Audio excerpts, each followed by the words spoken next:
Le PDG d'Apple, Tim Cook, a présenté récemment la dernière version de l'iPad, la célèbre tablette de la marque à la pomme. Son nom, l'iPad Air 2.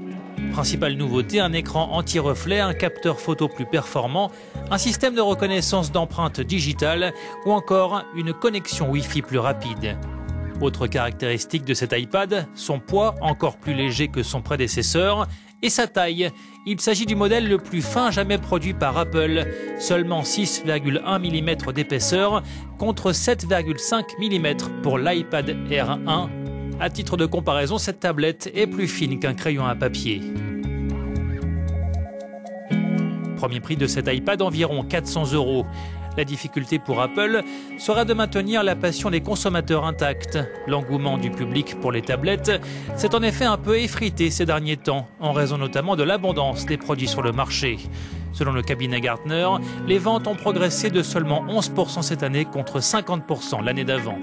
Pour en savoir plus, nous avons rencontré à Milan Paolo Ottolina, l'expert en technologie du prestigieux quotidien italien Corriere della Sera.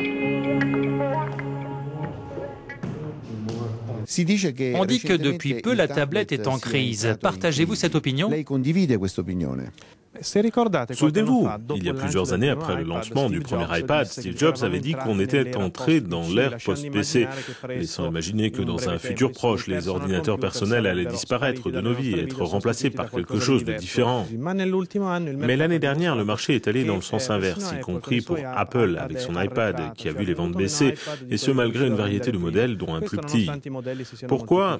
Eh bien, probablement car les utilisateurs, notamment du monde de l'entreprise, ont réalisé que si la tablette était très pratique pour consulter des sites web, écrire de courts emails, regarder des films et écouter de la musique, elle n'était pas si pratique que cela pour produire du contenu, écrire de longs textes et réaliser des activités typiques de bureautique. C'est pourquoi l'an passé, les tablettes traditionnelles ont été bien moins vendues, au contraire des vieux PC qui ont d'ailleurs entre-temps évolué.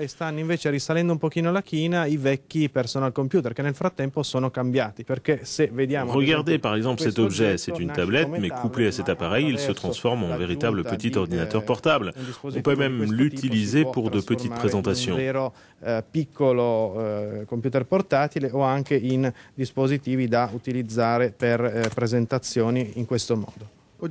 appareils hybrides comme celui-ci sont aujourd'hui très répandus. Pensez-vous qu'ils représentent l'avenir ?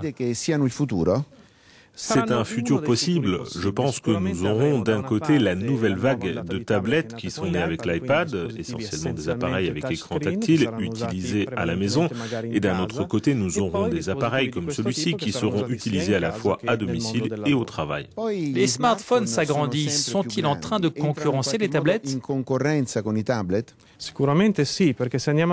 Oui, sans aucun doute, car un smartphone comme celui-ci de presque 6 pouces est assez proche d'une petite tablette, disons d'une 7 pouces, qui a revitalisé un peu le marché de la tablette.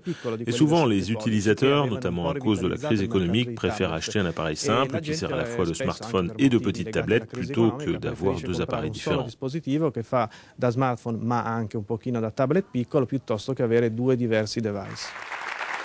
Seules les ventes diront si les consommateurs aiment toujours les tablettes ou s'ils préfèrent se tourner vers d'autres appareils. Unbelievably gorgeous, and look how thin it is. Can you even see it?